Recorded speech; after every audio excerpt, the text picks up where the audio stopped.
Hey there, word nerds and history buffs. Have you ever stopped to think about why we say kick the bucket when someone passes away? I mean, it's a little morbid when you actually picture it, right? Our language is full of these everyday phrases with surprisingly dark and twisted origins.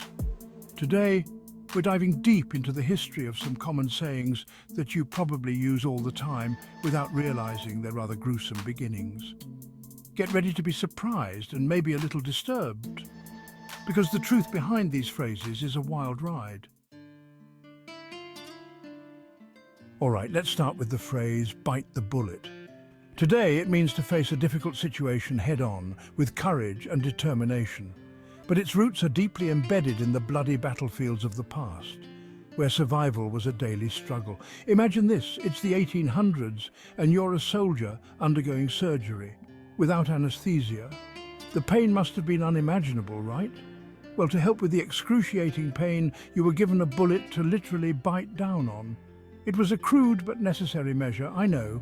I winced a little just saying it. The thought alone is enough to make anyone shudder.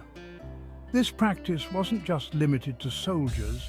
Civilians undergoing painful procedures like amputations often found themselves gnawing on lead bullets too.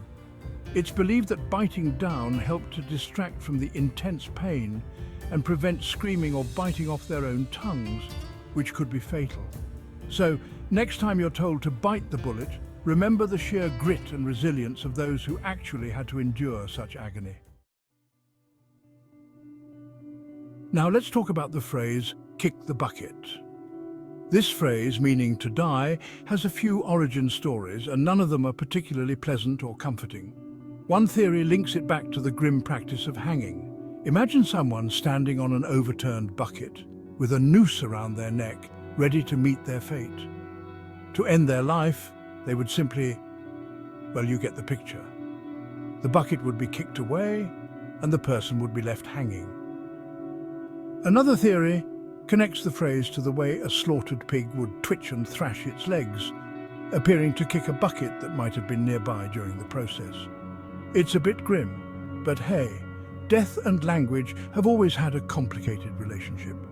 The way we talk about death often reflects our discomfort with it. Whichever story you subscribe to, kick the bucket, is a stark reminder that our ancestors didn't shy away from the harsh realities of mortality. They faced it head-on, and their language reflects that. Chapter 3. Saved by the Bell, a narrow escape. Let's end on a slightly less morbid note with Saved by the Bell. This phrase, often used to describe a last-minute rescue, has a fascinating backstory. It might conjure images of a damsel in distress saved by a knight's timely arrival, but hold your horses. The real origin is far more intriguing and a bit eerie. This phrase has a surprisingly creepy origin story that dates back centuries. See, back in the 17th and 18th centuries, being buried alive was a real fear. People were terrified of being mistakenly pronounced dead and buried while still alive. Medical science was not as advanced as it is today. People were often pronounced dead a little prematurely, let's say. This led to some rather inventive solutions. So what did they do to prevent such a horrifying fate? They attached bells to coffins, connected by a string to the deceased's hand. This way, if someone woke up 6 feet under, they could ring the bell. If you woke up 6 feet under, you could ring the bell and hopefully be dug up in time. It was a desperate measure for desperate times.